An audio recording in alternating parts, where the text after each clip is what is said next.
دیکھو قیامت کا جو دن ہے نا، قرآن کی آیت بھی بتا رہی ہے، اب غور سے سنیے، مومن کی ڈیفینیشن بتا رہا ہوں. قیامت کا جو دن ہوگا نا، قیامت کے دن کچھ لوگ، حدیث بھی ہے، آیتیں بتا رہی ہیں، کچھ لوگ کتوں کی شکل میں آئیں گے. قیامت کے دن کچھ لوگ کتوں کی شکل میں آئیں گے. یہ کافروں کی بات نہیں بھائی، مسلمانوں کی بات ہو رہی ہے. کچھ لوگ باندروں کی شکل میں آئیں گے، کچھ سانپ کی شکل میں آئیں گے، کچھ سور کی شکل میں آئیں گے، مگر کچھ لوگ ہوں گے جو انسانی شکل میں آئیں گے، جیسے ابھی یہاں انسانی شکل میں. مگر مولا فرما رہے میرے شیعہ، میرے مومن، میرے چاہنے والے، وہ شیعتی، میرے شیعہ نور کے منبر پہ بیٹھے ہوئے ہوں گے، ان کا چہرہ بھی نورانی ہوگا. مگر کون سے شیعہ؟ کیا وہ شیعہ جو مجلس میں آ کے آنسو بہاتا ہے، مجلس کے بعد انہی آنکھوں سے نامحرم کو دیکھتا ہے؟ کیا یہ شیعہ مولا علی کا پڑوسی ہوگا؟ ہاں بھائی، کیا یہ شیعہ مولا علی کے ساتھ نور کے منبر پہ بیٹھا ہوا ہوگا؟ وہ شیعہ جو کان سے مجلس تو سنتا ہے، کان سے نوحہ تو سنتا ہے، مگر مجلس کے بعد، نوحے سننے کے بعد اسی کان سے گانے سنتا ہے، غیبتیں سنتا ہے، فتنے سنتا ہے. کیا یہ شیعہ نورانی چہرے سے آئے گا؟ ذرا سوچیے، ایک سوال ہے بھائی، کون سا شیعہ، کون سا شیعہ نورانی چہرے سے آئے گا؟ وہ شیعہ نورانی چہرے سے آئے گا جو مولا کے فضائل سن کے خوش ہوتا ہے اور مولا کے فرامین کو سن کے اطاعت کرتا ہے. وہ شیعہ ہے جو بڑا خوش آئے گا، بڑا جنت میں نورانی چہرے سے آئے گا، قیامت کے دن نورانی چہرے سے آئے گا. مگر اگر وہ شیعہ جو غیبت کرتا ہے، وہ شیعہ جو کسی کی ناموس کو دیکھتا ہے، وہ شیعہ جو گانے سنتا ہے، وہ شیعہ جو بدتمیزی کرتا ہے، وہ شیعہ جو گالیاں دیتا ہے، اللہ نہ کرے وہ شیعہ جو غیبت کرتا ہے، خدا نہ کرے، قیامت کے دن غیبت کرنے والے کا حال جانتے ہو کیا ہوگا؟ اس کی زبان لمبی کر دی جائے گی، محشر والے اس کی زبان پہ چلیں گے. ایسا نہ ہو کہ ہم پوری زندگی تو علی علی کرتے آئے، مگر مرتے ہوئے خدا نخواستہ، مرنے کے بعد خدا نخواستہ، کیونکہ صرف زبانی علی والے تھے، وہاں پہ ہمارا حشر وہ ہو جو قرآن اور حدیث نے بتایا کہ بعض کتوں کی شکلوں میں آئیں گے، بعض حیوانوں کی شکلوں میں آئیں گے، مگر علی کا حقیقی شیعہ نورانی شکل سے آئے گا.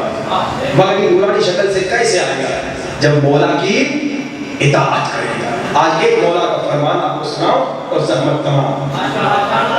مولا کا فرمان سنیے غور سے، لیکن اس میں عمل بھی کیجیے. مولا کیا فرماتے ہیں؟ ایک شخص آ گیا میرے مولا کے پاس اور اس نے کہا مولا آپ سے بڑا پیار ہے، آپ سے بڑی محبت ہے، آپ سے بڑا عشق ہے، مگر مولا ہوتا یہ ہے کہ جب گناہ سامنے آ جاتا ہے نا تو پھر کنٹرول نہیں ہوتا. جیسے آج کی مثال دوں، مولا آپ سے محبت تو بڑی ہے، مگر جب سامنے حسین لڑکی آ جاتی ہے پھسل جاتا ہے. مولا آپ سے محبت تو بڑی ہے، لیکن جب 10 لاکھ روپے کی رشوت آتی ہے تو پھسل جاتا ہے. مولا آپ سے تو محبت بڑی ہے، لیکن جب خمس دینے کا ٹائم آتا ہے نا، جب میں دیکھتا ہوں میرا خمس 10 لاکھ روپیہ بن رہا ہے تو خمس دینے میں پھسل جاتا ہوں، خمس نہیں دیتا. مولا آپ کا عاشق ہوں، مگر گناہ کے سامنے پھسل جاتا ہوں، کنٹرول نہیں ہوتا. مولا نے اسے کمال کا جملہ کہا، یہ جملہ آپ کو ہدیہ اور زحمت تمام. مولا کہتے ہیں اکرم نفسک، اکرم نفسک، اکرم نفسک. اگر تم چاہتے ہو گناہ پہ کنٹرول کرو، اپنی عزت کرو، اپنی عزت کرو، اپنی عزت کرو. یہ جملہ میرے خیال میں کمال کا جملہ ہے، کافی ہے. میں تھوڑا سا ایکسپلین کروں. اپنی عزت کرو کیا مطلب؟ دیکھیے پہلی بات، انسان کسی کی عزت کب کرتا ہے؟ میں آپ کو مثال دوں، یہ آپ کا گاؤں، اس کا نام مورانی ہے نا. اب آپ مورانی سے سمجھیے حیدرآباد تھل جا رہے ہیں، جہاں سے ابھی ہم مجلس پڑھ کے آ رہے ہیں. آپ بس میں بیٹھے اور حیدرآباد تھل کی طرف نکلے. اب آپ بس میں آپ کے ساتھ ایک شخص بیٹھا شلوار کرتے ہوئے، آپ اسے جانتے نہیں ہیں. اب اس کے سامنے خدا نہ خواستہ اگر آپ گانے سنتے ہوں گے، موبائل پہ گانے سنیں گے، اسے جانتے ہی نہیں تو آپ کے لیے اہمیت ہی نہیں رکھتا. اس کے سامنے موبائل پہ انسٹاگرام، یوٹیوب، فیس بک پہ ہر گھٹیا چیز بھی دیکھیں گے، آپ فرق نہیں پڑتا، وہ آدمی کو جانتے ہی نہیں آپ. اب عام طور پہ کہہ رہا ہوں، ویسے علی کا شیعہ تو کبھی بھی گناہ نہیں کرتا، لیکن میں عوام کی بات بتا رہا ہوں، مثال دے رہا ہوں. ایک آپ کے ساتھ بیٹھا ہوا ہے شخص, آپ جا رہے ہیں حیدرآباد گھر نورانی سے نکل کے, ایک شخص آپ کے ساتھ بیٹھا ہوا ہے, آپ اسے جانتے نہیں ہیں, اس کے ساتھ بیٹھ کے آپ گانے بھی سنیں گے, خدا نہ کرے ہمیں گندی چیزیں بھی دیکھیں گے, خدا نہ کرے, اور جناب بدتمیزی بھی کریں گے, کسی کو گالی بھی دیں گے, اس بیچارے کا تھوڑا ہاتھ آپ کے اوپر آ جائے تو آپ کہیں, او بھائی ہٹ, یہ میری سیٹ ہے, میں نے اس کے پیسے دیے ہیں, اب بھائی بدتمیزی بھی کر لیں گے, خدا نہ کرے کوئی شیعہ بدتمیزی نہیں کرتا, میں مثال دے رہا ہوں. اچھا جناب اب بس آگے جا کے رکی, ایک صاحب بس میں آئے, انہوں نے اس صاحب کی طرف دیکھ کر جو آپ کے ساتھ بیٹھے تھے, بڑے احترام سے, بڑی عزت سے نام لے کر کہا, سلام علیکم علامہ صاحب. کسی علامہ کا نام لیا, کسی مولانا کا نام لیا جس کے آپ بڑے فین تھے, آپ بڑے اس کے فین تھے, مگر کیونکہ ابھی امامہ سر میں نہیں تھا, ابا خبا نہیں تھی, شلوار کرتا تھا, تو آپ نے پہچانا نہیں. اب جیسے آپ کو پتا چلا یہ ساتھ بیٹھنے والا فلاں بڑا علامہ ہے, اب آپ کیا کریں گے؟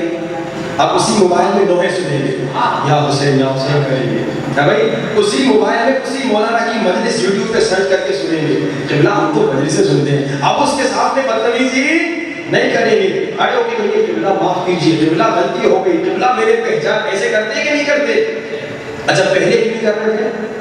پہلے جانتے نہیں تھے, پہلے پہچانتے نہیں تھے, اب جیسے پہچان لیا اب ادب آ گیا, اب عزت آ گئی, اب احترام, اب گناہ نہیں ہو رہا. اب وہ ساتھ میں بیٹھا ہوا ہے, پہلے کہہ رہے تھے کہ اپنا ہاتھ اٹھا, اب کہیں قبلہ میری سیٹ بھی آپ کی, ارے میرے سر پہ بیٹھ جائیے, آپ تو فلاں علامہ ہیں, میں تو آپ کی بڑی عزت کرتا ہوں, میں تو آپ کا بڑا فین ہوں. اب آپ بدل گئے, 180 ڈگری بدل گئے, 360 ڈگری بدل گئے, کیوں؟ کیونکہ آپ پہچان لیا. تو انسان عزت تب کرتا ہے جب انسان کو معرفت آ جائے. آپ کو ان کی معرفت آ گئی کہ ارے یہ وہی فلاں علامہ ہے جو ہماری نورانی میں پڑھنے آتے تھے, واہ بھائی واہ, یہ تو فلاں مولانا ہے جو ہمارے شہر میں پڑھنے آتے تھے, میں تو ان کا بڑا فین ہوں, یہ تو غلطی ہو گئی, اس کے سر کا بھی بوسہ لیں گے, ہاتھوں کا بھی بوسہ لیں گے, کیوں کہ اب پہچان لیا. اب مولا علی فرما رہے ہیں, اے انسان اکرم نفسک, اپنی عزت کرو, اپنی عزت کرو. انسان عزت کب کرتا ہے؟ جب کسی کو پہچانتا ہے. اگر تم نے خود کو نہیں پہچانا تو تم سمجھو گے تم حیوان ہو. جیسے حیوان دنیا میں آتا ہے, حیوان کھاتا ہے, حیوان پیتا ہے, حیوان سوتا ہے, حیوان بچے پیدا کرتا ہے, پھر مر جاتا ہے. اگر تم نے خود کو نہیں پہچانا تو اپنی عزت نہیں کرو گے, خود کو حیوان سمجھو گے. توجہ آپ کا طالب انسان, اگر تم خود کو نہیں پہچانو گے تو اپنی عزت نہیں. اچھا ایک سوال, آپ تو گائے بھینس کو دیکھتے رہتے ہیں, گائے بھینس چلتے چلتے راستے میں کچرا نکال لیتی ہے, ایسے کرتی ہے کہ نہیں کرتی؟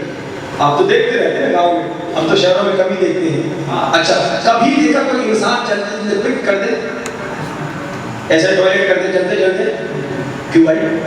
کیونکہ کرتی میں انسان ہوں, اپنی عزت کرتا ہے, کہتا ہے میں انسان ہوں, میں ٹوائلٹ میں جا کے پک کروں گا.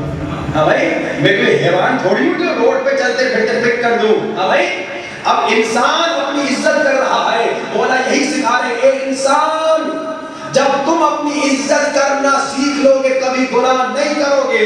عزت کب انسان اپنی کرتا ہے؟ جب اپنی معرفت حاصل کر لے. اے انسان اللہ نے تمہیں اشرف المخلوقات بنایا ہے, تم سب مخلوقات سے افضل ہو. اے انسان, اے مومن, تمہاری عزت کعبے کی عزت کے برابر ہے. ایک مومن حدیث ہے, مومن کی عزت کعبے کے برابر ہے. جب اپنے کو پہچانو, مولوی کو پہچانا, اس کی عزت کی. ہاں بھائی جب تک نہیں پہچانا عزت نہیں کی. جب خود کو پہچانو کہ میں کون ہوں, میں انسان ہوں, اشرف المخلوقات, میں مومن ہوں, مومن کا مقام کعبے کے برابر ہے. بلکہ سنیے عزادار کا مقام کیا ہے, روایت بتاتی ہے عزادار کے قدموں کے نیچے فرشتے پر بچھاتے ہیں. یہ تمہارا مقام ہے, اپنے آپ کو پہچانو, اپنی معرفت حاصل کرو, یہ تمہاری عزت ہے. جب اپنا مقام سمجھو گے تو پھر اپنی عزت کرو گے, تو پھر اپنی عزت کرو گے. جب اپنی عزت کرو گے تو مولا کرے گناہ نہیں کرو. یہ حیوان کی مثال بڑی اچھی ہے, حیوان چلتا چلتا ٹوائلٹ کرتا ہے, انسان نہیں کرتا. کیوں؟ کیونکہ انسان اپنی عزت رکھتا ہے. اسی طرح گناہ بھی وہی ٹوائلٹ کے لیے نکل رہا ہے. انسان جب تو آنکھوں سے گناہ کر رہا ہے تو نہیں تو آنکھوں سے ٹوائلٹ کر رہا ہے. انسان جب تو کانوں سے گناہ کر رہا ہے یعنی تو حیوان کی طرح کان سے ٹوائلٹ کر رہا ہے. ویسے تو ٹوائلٹ نہیں کرتا, مگر اب گناہ کیوں کر رہا ہے؟ گناہ ٹوائلٹ ہے, گناہ خواصت ہے, گناہ نجاست ہے. مولا کرے انسان خود کو پہچانو, جب خود کو پہچان لو گے کبھی گناہ نہیں کرو گے. جانتے ہو تم کون ہو؟ ابھی جو مجلس میں بیٹھے ہو، ابھی جو رو گے، ابھی جو آنسو بہے گی، اب یہ آنسو جب تمہاری آنکھ سے بہے گی، یہ آنکھ تیری نہیں، اس آنکھ کی نسبت حسین سے ہو گئی.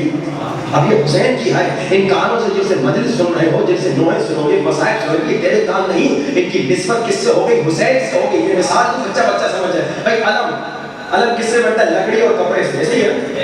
اسی لکڑی سے آپ جناب کوئی چیز بنا لیں، سمجھیے ٹیبل بنا لیں. اسی لکڑی سے اگر آپ چاہیں ٹیبل بنا سکتے ہیں. ٹیبل پہ کودے، ٹیبل کو توڑے، کوئی کچھ نہیں کہے گا. مگر جیسے اس لکڑی سے علم بن جائے، اب کیا ہوتا ہے؟ جیسے اسی لکڑی سے علم بن جائے، اب جھومتے ہیں، ہے نا؟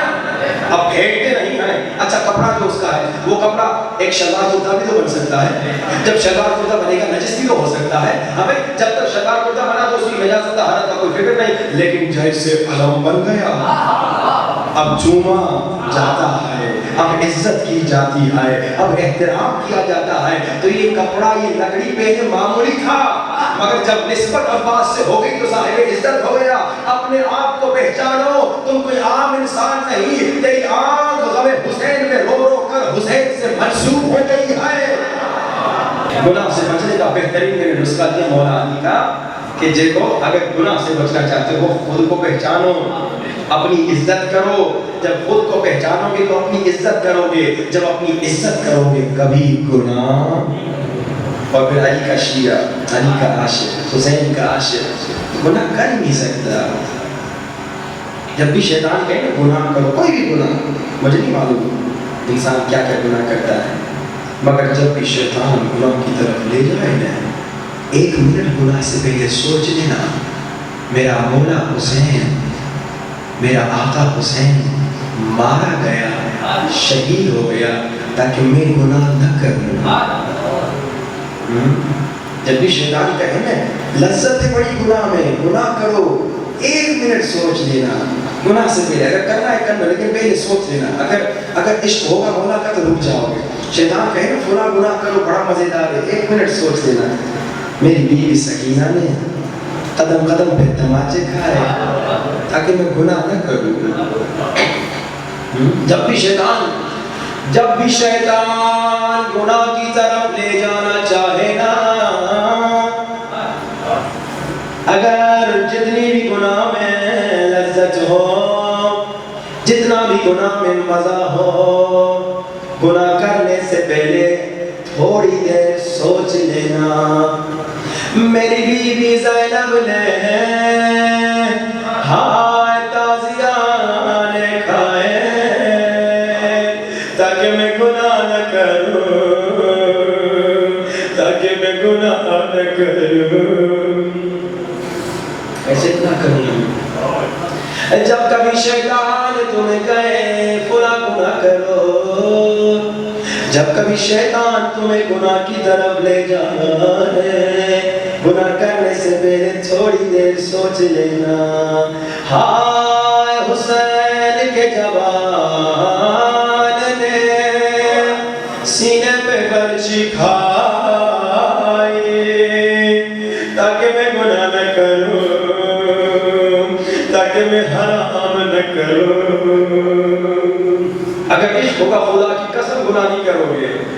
جب کبھی شیطان کہے گناہ کرو، حرام کھاؤ، حرام کی طرف لے جائے، تھوڑی دیر پہلے سوچ لینا میرے مولا نے اپنے ننھے 6 مہینے کے بچے کو قربان کیا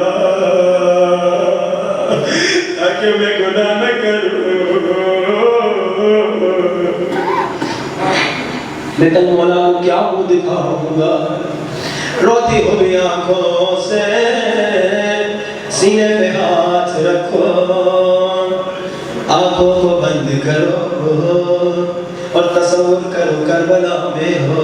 اصل اپنی آنکھوں کو بند کر دو اور مولا کی زمین کو تصور کرو اور بلند آواز سے کہو السلام علی حسین وعلی علی ابن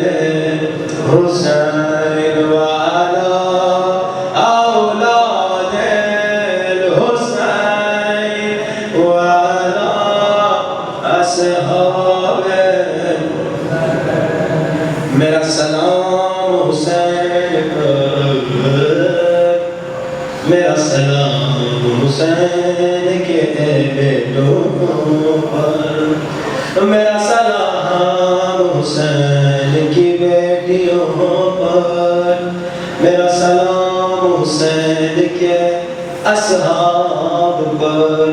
دل کی گہرائیوں سے ایک بار پھر سینے پہ ہاتھ رکھو، آنکھوں کو بند کرو، تصور کرو بین الحرمین میں ہو السلام علی الحسین وعلی علی بن الحسین وعلی اولاد الحسین وعلی اصحاب۔ عزادارو سلام کرنا مستحب ہے، جواب دینا واجب ہے۔ یعنی جب تم سلام کرتے ہو نا، تمہارا آقا تمہارا مولا جواب دیتا ہے وعلیک السلام اے مومن۔ ایک عالم دین نے بڑی اچھی بات کہی، بڑی اچھی بات۔ اس عالم نے کہا اگر تم اپنے ہی گھر میں اپنے بابا کے پاس دن میں ایک مرتبہ بابا کے کمرے میں جاؤ اور کہو سلام بابا، تیرا بابا جواب دے گا علیک السلام۔ دوسری مرتبہ اسی دن تھوڑی دیر کے بعد جب کمرے میں جا کر کہو سلام بابا، تمہارا بابا جواب دے گا۔ 3-4 مرتبہ کہو سلام بابا، سلام بابا، تیرا باپ اپنا باپ تنگ آ جائے گا، ارے بیٹا پچھلے 1 گھنٹے میں 10 مرتبہ سلام کیوں کر رہے ہو؟ یا عالم کہتے ہیں مگر مولا حسین کو دن میں 100 مرتبہ بھی سلام کرو، مولا تنگ نہیں آتے۔ ہر بار مولا کہتے ہیں وعلیک السلام یا مومن۔ اتنے خوش نصیب ہو، کتنا کریم آقا ہے، کتنا عظیم آقا ہے۔ لوگو جب کبھی پانی پیو نا، مجھ حسین کو یاد کرو نا، جب کبھی پانی پینا گنا